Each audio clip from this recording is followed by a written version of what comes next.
Let me tell you about the most valuable financial position you can be in. It's not having $1 million. It's not owning 3 rental properties. It's having absolutely nothing to lose. I know that sounds insane, but stay with me because I'm going to explain why starting 2026 completely broke might be the best thing that ever happened to your financial future. Here's what I mean.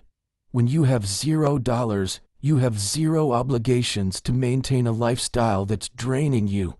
You're not handcuffed to a $650 monthly car payment on a vehicle that loses value every single day. You're not bleeding $1,200 a month on rent for an apartment that's impressing nobody.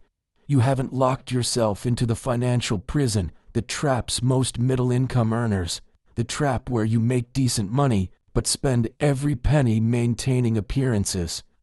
You know who's actually broke?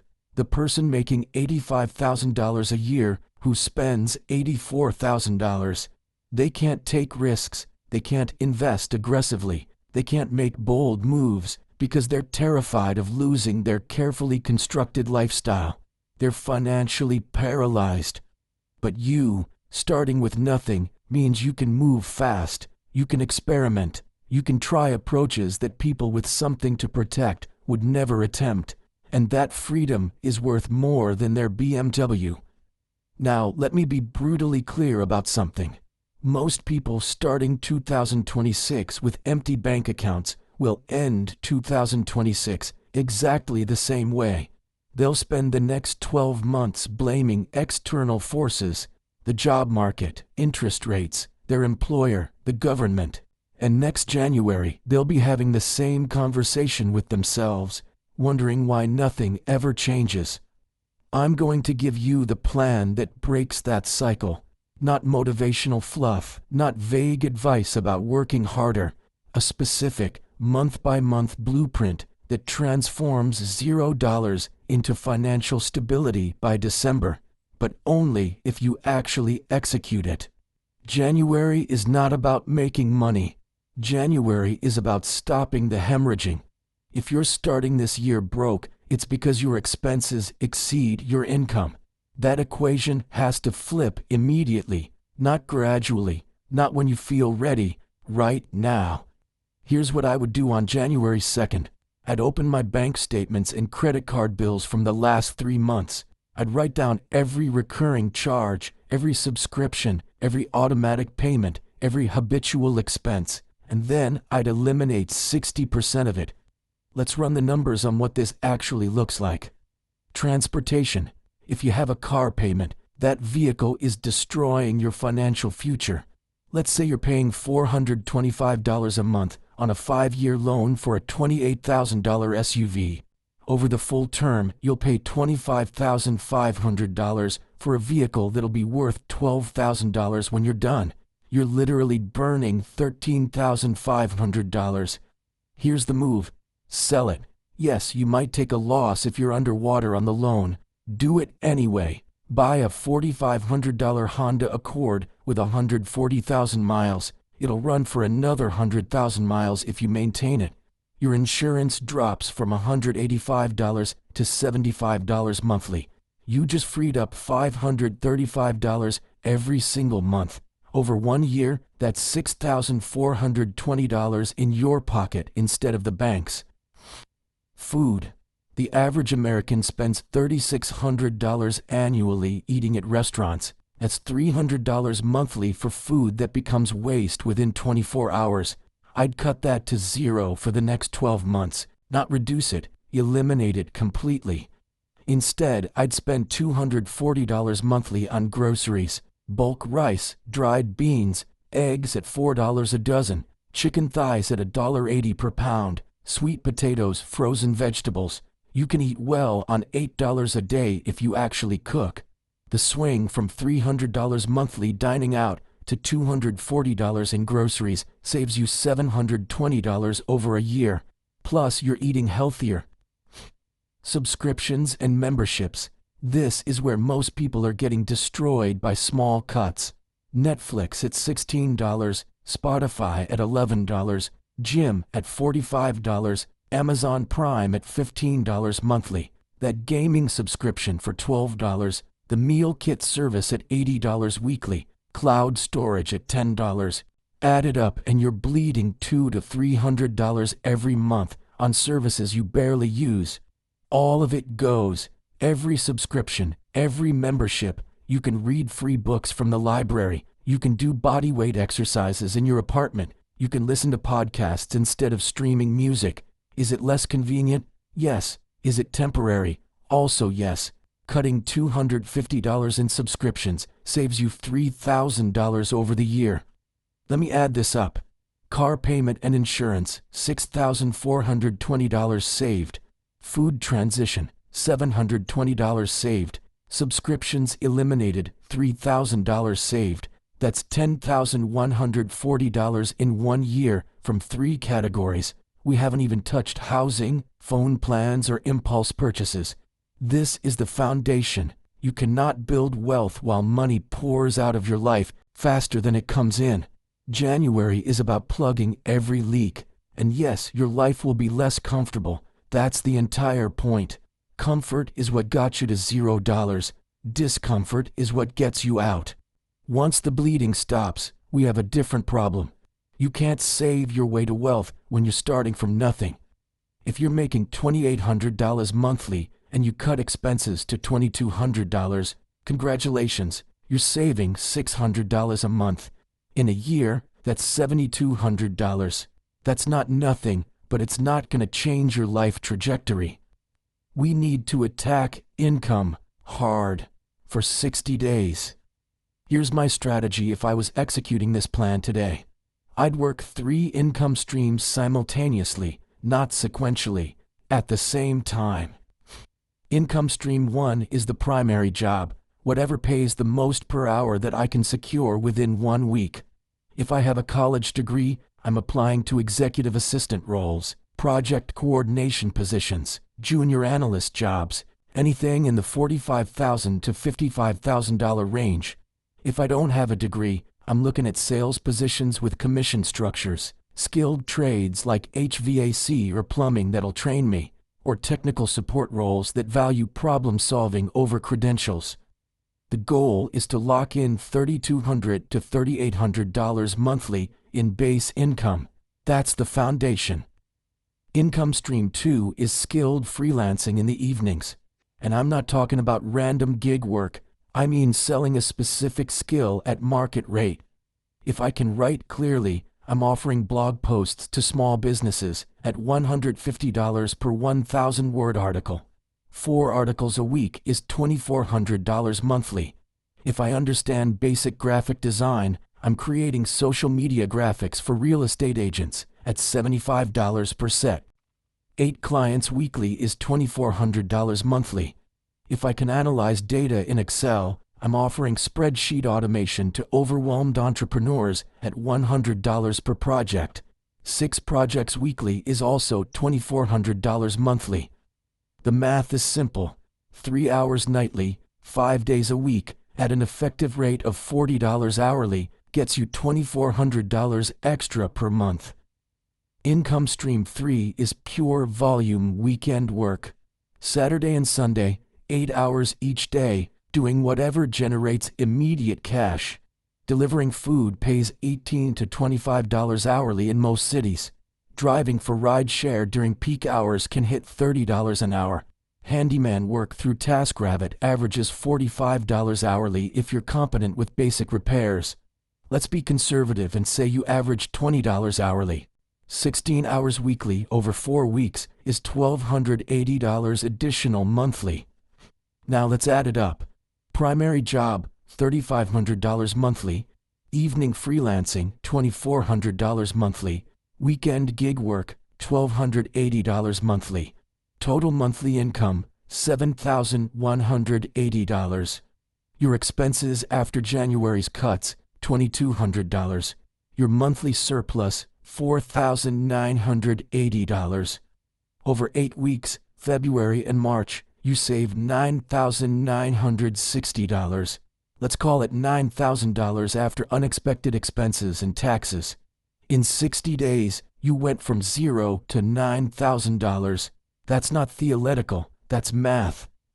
Will you be exhausted? Absolutely. You'll be working 70 to 75 hours weekly. You'll have almost no social life. Your body will hurt. You'll question whether it's worth it. But here's what you need to understand.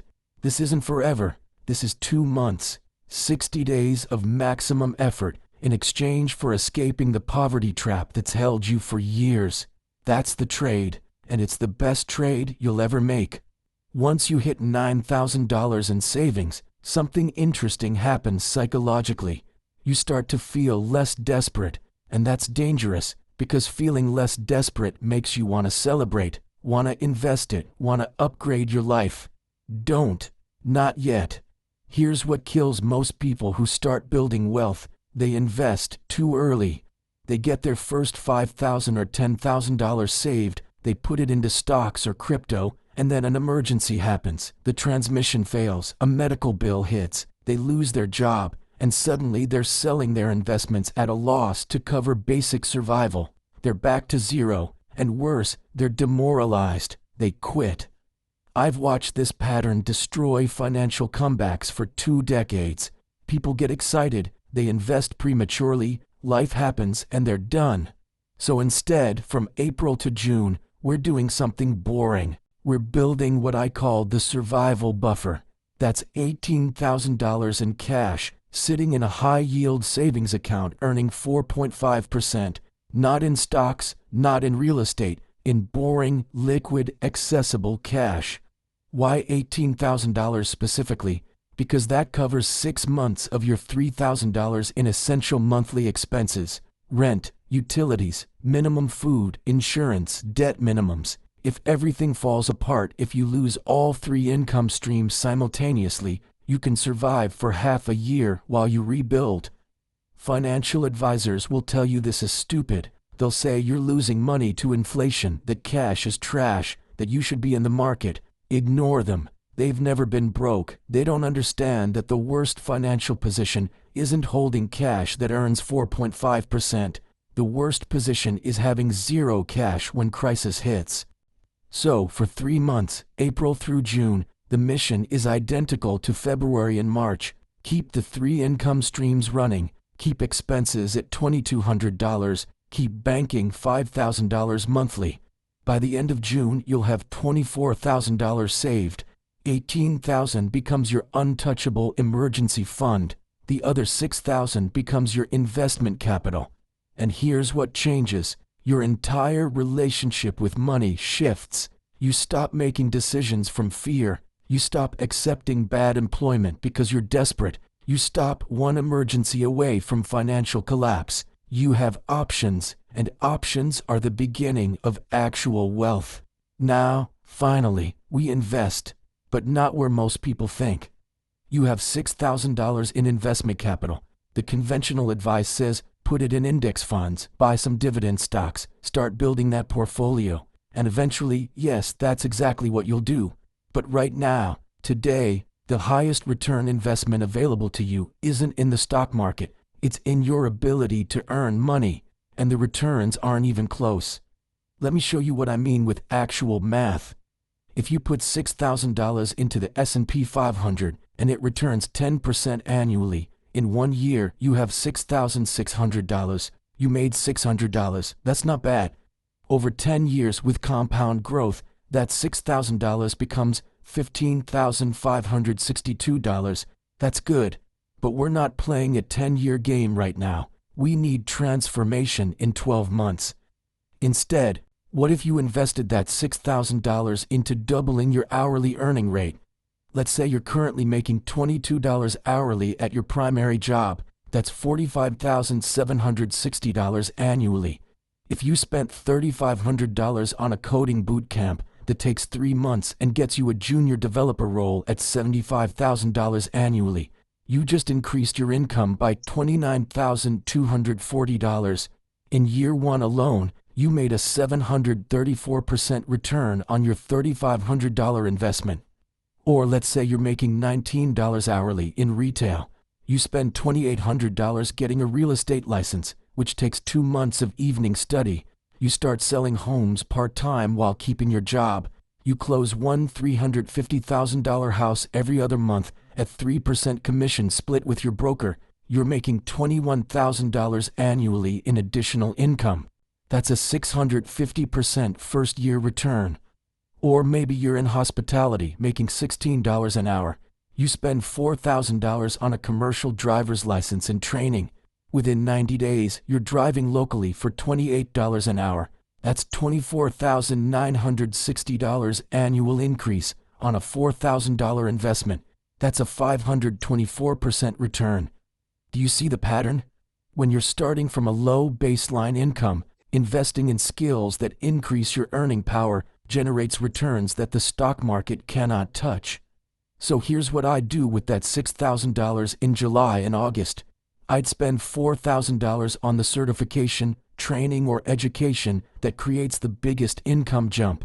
I'd spend $1,000 on the tools I need to operate independently, a professional-grade laptop if I'm coding, quality tools if I'm contracting, proper equipment if I'm creating, and I'd keep $1,000 as an opportunity fund for situations that require immediate capital. By September, I'm not just someone who saved money, I'm someone who increased their market value.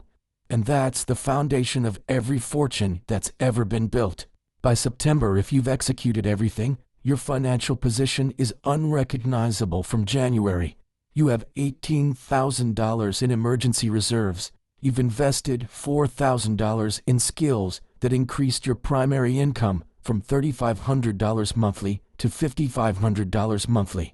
Your evening freelancing is still generating $2,400. Your weekend work might have dropped off as your primary job improved, but let's say you still do $800 monthly. Total income, $8,700. Expenses, still $2,200. Monthly surplus, $6,500. From January through August, you saved and invested aggressively. Now in September and October, we build the thing that separates you from people who just work hard. Passive income that doesn't require your active labor. Let me be specific about what I mean, because passive income has been ruined by internet marketers selling courses. I'm not talking about drop shipping. I'm not talking about digital products. I'm talking about assets that generate cash flow, whether you show up or not. Option 1, dividend growth stocks. By September, you've saved another $8,000 from your increased income. You take $5,000 and build a portfolio of companies that have raised their dividends for at least 25 consecutive years. These aren't exciting companies. They make toilet paper and cleaning supplies and insurance, but they're reliable. At a 3.5% dividend yield, $5,000 generates $175 annually. That's $14.58 monthly. Sounds pathetic, right? But watch what happens. Month 1, $5,000 invested, $14.58 monthly dividend. Month 2, you add another $600. Now you have $5,600 invested, generating $16.30 monthly. Month 3, another $600 invested. Now $6,200 invested, $18.08 monthly. You keep adding $600 every month. By December, you've invested $8,000 total, generating $23.30 monthly. That's still not impressive, but you don't stop. Next year, you continue adding $600 monthly. By the end of year 2, you've invested $15,200, generating $44.30 monthly. Year 3, $22,400 invested, $65.30 monthly. Year 5, $36,800 invested, $107.30 monthly. But here's where it gets interesting. Those dividends are also being reinvested, and the stocks themselves are appreciating. Run this strategy for 10 years while adding $600 monthly, and between dividend growth, price appreciation, and compound reinvestment, you're looking at a portfolio worth $110,000, generating $320 monthly in dividends. You didn't have to work for that $320. It shows up whether you're sleeping, traveling, or working your job. Option 2, house hacking with an FHA loan. By September, You have $18,000 in emergency savings, plus $8,000 from increased income. That's $26,000 total. FHA loans allow you to buy a primary residence with 3.5% down. In many markets, you can find a small duplex for $280,000. Your down payment, $9,800. Closing costs, roughly $8,400. You're in for $18,200 total. You live in one unit, you rent the other unit for $1,400 monthly. Your mortgage payment with taxes and insurance is roughly $2,200 monthly. Your tenant is covering 64% of your housing cost. You're living for $800 monthly instead of the $1,100 you were paying in rent. But it gets better. You're building equity. Every month, $340 of that mortgage payment goes toward principal. That's $4,080 annually in forced savings. In 10 years, you've built $40,800 in equity from paydown alone. Plus, the property appreciated at 3% annually. It's now worth $376,000. Your equity position is $136,800. You turned $18,200 into $136,800 in a decade. That's a 651% total return. And you can repeat this. After 2 years of building equity and improving your income, you refinance to a conventional loan, pull your initial investment back out, and buy another duplex. Now you're building wealth in 2 properties simultaneously. These are the 2 realistic paths to passive income when you're starting from nothing. Stock dividends that compound over time, real estate that builds equity while reducing your living costs. Pick one, execute it, and you're no longer just trading hours for dollars. November is where this entire plan succeeds or fails. By November, you're exhausted. You've been executing this strategy for 10 months. You've been living lean. You've been working multiple streams. You've been delaying gratification while watching everyone around you spend money on things that don't matter. And now the holidays are coming. Your family expects gifts. Your friends are planning expensive dinners and trips. The culture is screaming at you to spend, spend, spend, because you deserve it after working so hard. This is the moment that destroys most financial turnarounds. People make it 9, 10, 11 months. They've saved $15,000, $20,000, $25,000, and then November and December hit, and they convince themselves they've earned a reward.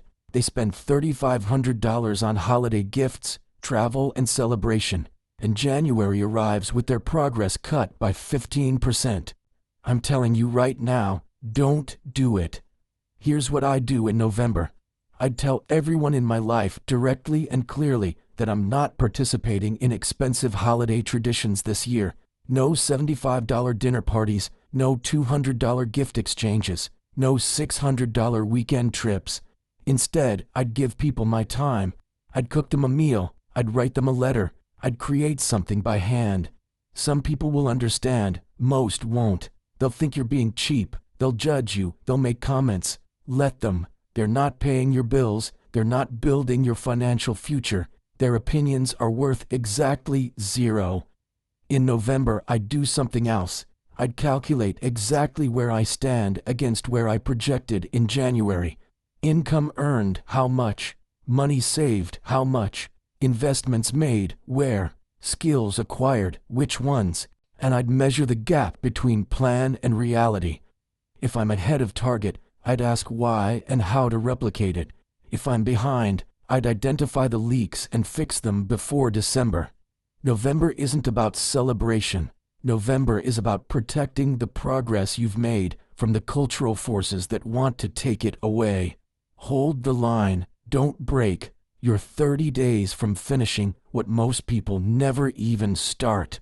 If you executed this plan, actually executed it, not just thought about it, here's where you stand in December. You have $18,000 in emergency reserves that cover 6 months of expenses. You have a passive income stream generating $50 to $500 monthly, depending on which path you chose. You've increased your primary income by 35% to 60% through skill development. You have tools and certifications that make you more valuable in the marketplace. And most importantly, You've proven to yourself that you can delay gratification and execute a complex plan over 12 months. In 1 year, you went from $0 and 0 options to financial stability and momentum. That's transformational. But here's what you need to understand. You're not done. You're not even close to done. You're just getting started because year 1 was defense. Year 1 was building the foundation so you never have to start from 0 again. Year 2 is where you go on offense. In December, I'd sit down and design year 2, and year 2 looks completely different because you have a foundation to build from. Year 2 income goal. Take your current $8,700 monthly and push it to $12,000 through either advancing in your primary career or scaling your freelance work into a small business. Year 2 savings target. Add $48,000 to your net worth through aggressive saving and investment. Year 2 skill acquisition. Learn the next skill that creates another income jump or allows you to start that business you've been thinking about. Year 2 investment goal. Either build your dividend portfolio to $25,000 or acquire a second rental property. You can set these aggressive targets because you have the safety net to take risks. You have 6 months of expenses saved. You have multiple income streams. You're not desperate. You're not vulnerable. You're positioned to move fast. And here's what happens over the next 5 years if you maintain this intensity. Year 1 went from $0 to $18,000 in reserves plus passive income foundation. Year 2, add $48,000, increase income to $12,000 monthly. Year 3, add $65,000, start the business or acquire second property. Year 4, add $85,000, scale the business or expand real estate. Year 5, add $110,000. Total 5-year net worth increase from $0, $326,000. That's not including asset appreciation or compound growth. That's from execution alone. And here's the thing nobody tells you. Once you cross $300,000 in net worth, money starts making money faster than you can make money working. Your investments generate more monthly income than most jobs pay. That's when you've broken through. That's when you've moved from trading time for money to letting money work for you. But it starts with year 1. It starts with the plan I just gave you. It starts with making the decision that 2026 will be different. Let me close with something critical. This plan works. I know it works because it's built on principles that have created wealth for centuries. Spend less than you earn, increase your earning power, build multiple income streams, invest in assets that generate cash flow, delay gratification, stay consistent. These aren't secrets, these aren't hacks. This is just math executed over time. But here's the thing that nobody wants to hear. Most people reading this won't do it. They'll finish this script, they'll think it makes sense, and then they'll go back to doing exactly what they were doing before. They'll keep spending money on subscriptions they don't need. They'll keep working one job at one income level. They'll keep hoping something magical happens while they change nothing. And next January, they'll be starting from 0 again, wondering why their situation never improves. Don't be that person. If you're starting 2026 with nothing, you have a choice right now. You can waste another year, or you can commit to this plan. Not for a week, not for a month, for 12 full months. Stop the bleeding in January, surge your income February through March, build your emergency fund April through June, invest in your earning power July through August, create passive income September through October, hold discipline through November, plan year 2 in December. That's the plan. That's the whole plan. Execute it, and in 12 months, you won't recognize your financial life. You'll have stability, you'll have options, you'll have momentum, and you'll be positioned to build wealth that lasts. The only question is whether you'll actually do it. The clock started January 1st. What are you going to do?